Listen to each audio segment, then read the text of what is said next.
Hey guys, Matt, IronTrap Garage, working on the free T again. So, as I mentioned some of the last couple of videos, we're basically working our way back on the car, getting things solid, getting things spot welded, kind of fit together finally, so that we can pull the body off and I can kind of work around it and button up all the little spots that were hard to get to with the car bolted down to the frame. So today what I'm going to tackle is kind of a big step, getting the tunnel I made, getting the floors, and getting the firewall all tied together. So what I'm going to do is work on one by one, taking the clecos out, spot welding, drilling more holes, spot welding, and just work my way around the floor pan to get all the major spot welding done on the floors, the tunnel, and of course get it tied into the firewall. And that's going to be kind of the major structure, just to make sure that the body's not going to twist or do anything crazy when we take it off of the body. With all the metal bracing that we've done already, and then the floors tied into the firewall and the dash and the cow, we should have no problem with getting everything taken off and it kind of staying where it needs to be. So I am going to grab the Eastwood MiG 175, grab my Milwaukee cordless drill, and just start working back and forth with those two tools, drilling holes, plug welding, drilling holes, plug welding, and we should have something pretty solid pretty quickly here. So I'm going to get started.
big progress made in this little update on the free T.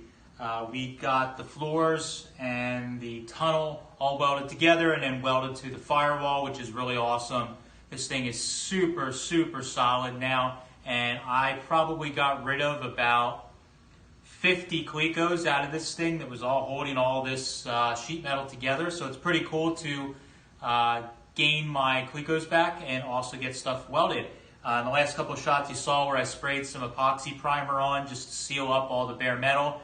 I do need to, in the next couple days, apply some seam sealer to all the seams and then spray another coat of primer over all of that. And then once I get a little further with the car, then I'm going to figure out what I'm doing as far as a floor coating. I haven't decided yet if I'm doing like a heavy texture or a light textured floor, but I'm thinking about running it with no carpet. So I want some sort of textured coating, whether it's a real heavy like trunk splatter paint or it's something like a textured rust encapsulator. Haven't quite decided yet, but I will have plenty of time to decide on that. So that's all I have for this one. I appreciate you guys following along.